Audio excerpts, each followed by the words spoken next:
Hi there everyone! Welcome back to English with Catherine, my corner of the internet where I share daily, natural, everyday English. Language that is in use today. British English because that's my expertise, because I'm British. So what do you reckon we have for today? Well, I'm sure you won't guess.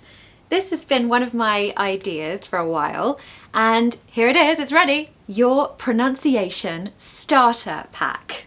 So, a pronunciation starter pack is like everything you need to get started.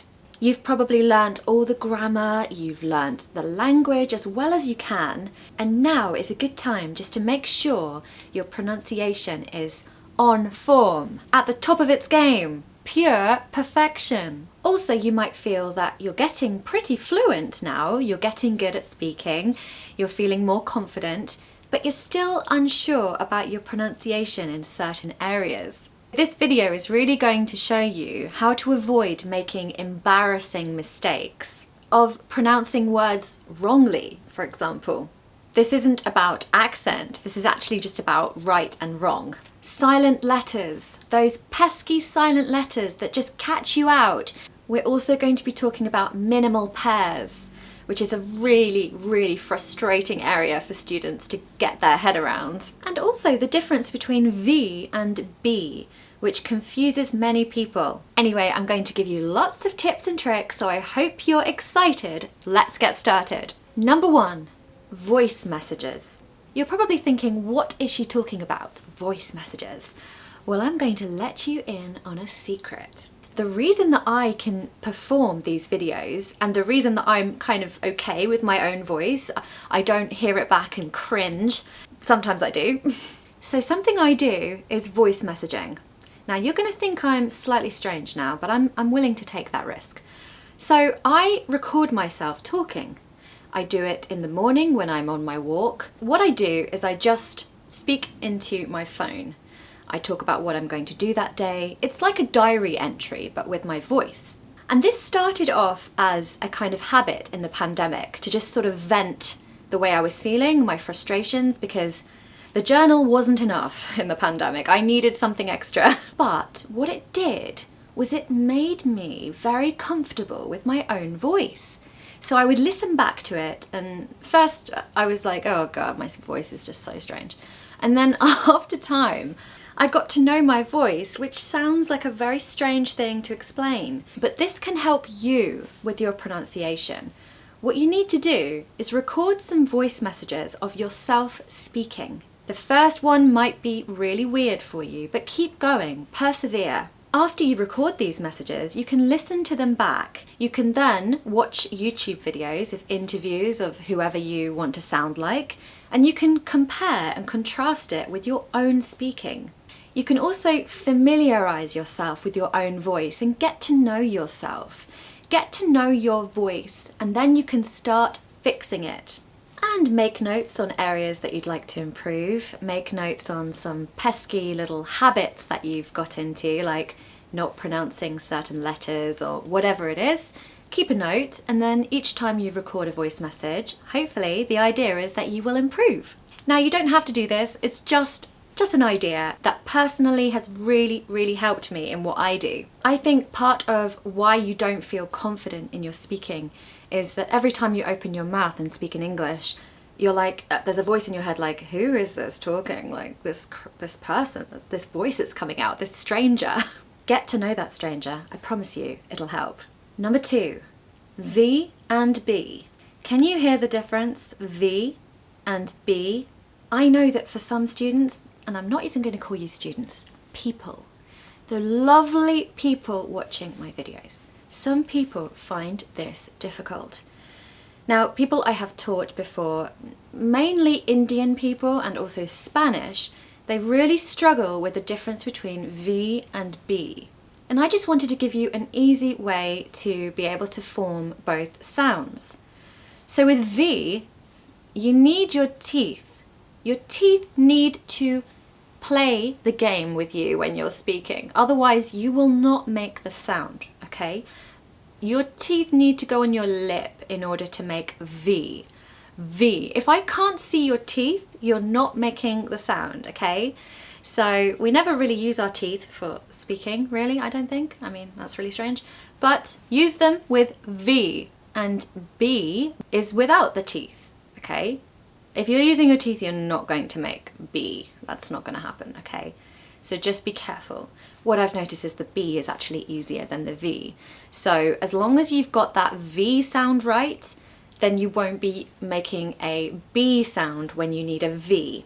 I'll give you an example about how this can sound really confusing. I watched a video with Victoria and I had a very good time. I can hear b, b, b when I need to hear v. Very Victoria video. By the way, I just completely invented that off the top of my head. I'll try and think of a better one in another video. Video, not video. Here's a sentence which combines the B and the V together. Ready? I played badly at badminton against Victoria, who was victorious.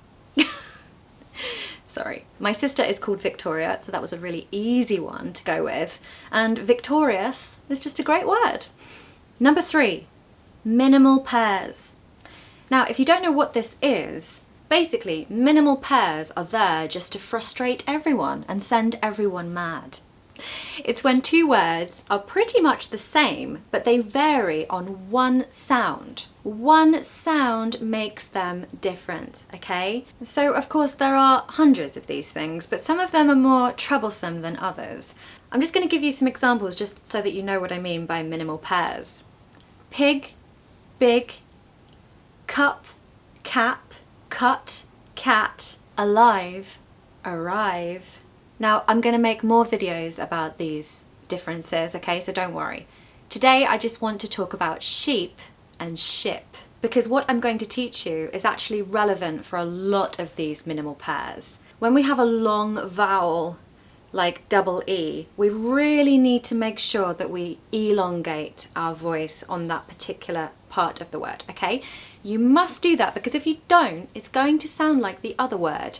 So, sheep, ship. The one with two E's, so sheep, has got to be longer. I've got to hear a difference in the time it takes you to say each word, okay? Ship, sheep. You can hear there's a difference in speed and time it takes to say them. So the other day, my student said to me, my mum took a sheep on holiday. And I genuinely thought that his mum had taken a sheep somehow on holiday with her. And then I realised that he was trying to say ship. She travelled by ship on holiday, probably a cruise ship, right? So, you know, these kinds of things happen when you make these mistakes, and they are hilarious and we can all laugh. But you probably would rather not make these mistakes, wouldn't you? So good luck. Sheep, ship. Number 4, silent letters. Now, there are many ways to teach this. We could just learn all the silent R's and all the silent T's and all the silent B's. But I'm actually just going to give you some everyday English words that you probably need on a daily basis. So I had to think about which words I use every day, and I came up with this list, okay? Number 1, receipt. Silent P, okay?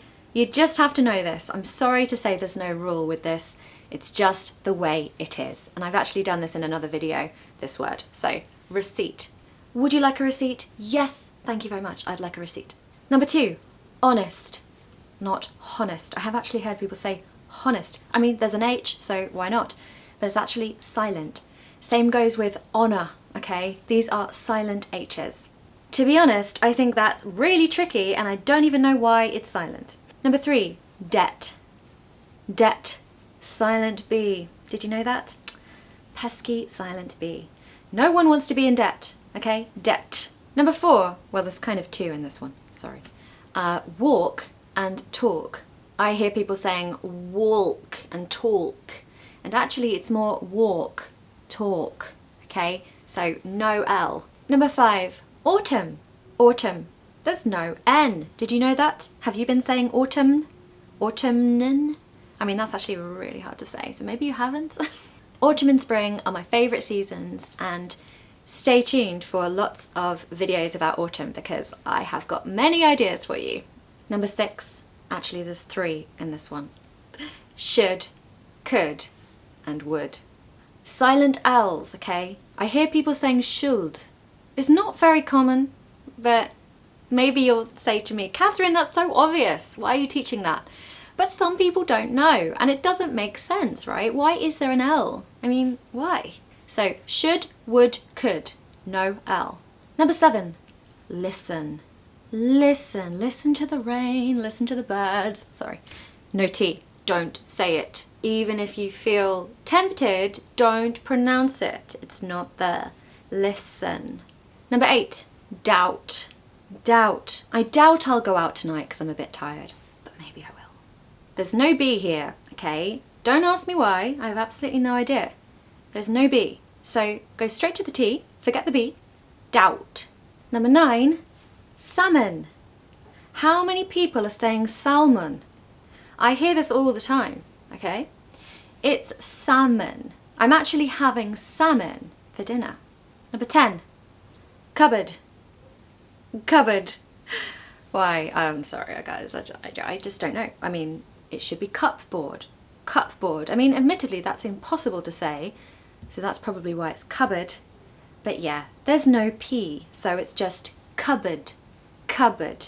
Guess what? That's all I've got for you today, and I'm going to be making more of these videos because I really enjoyed it. I hope you liked it. Let me know in the comments below as usual. Hit subscribe because I just have to say that, don't I? I mean, all of us do. Shameless, I know. I'm going to have a glass of wine now and relax, and I'm wishing you all a fantastic, fabulous, wonderful, beautiful weekend, and I'll see you next Friday. Bye.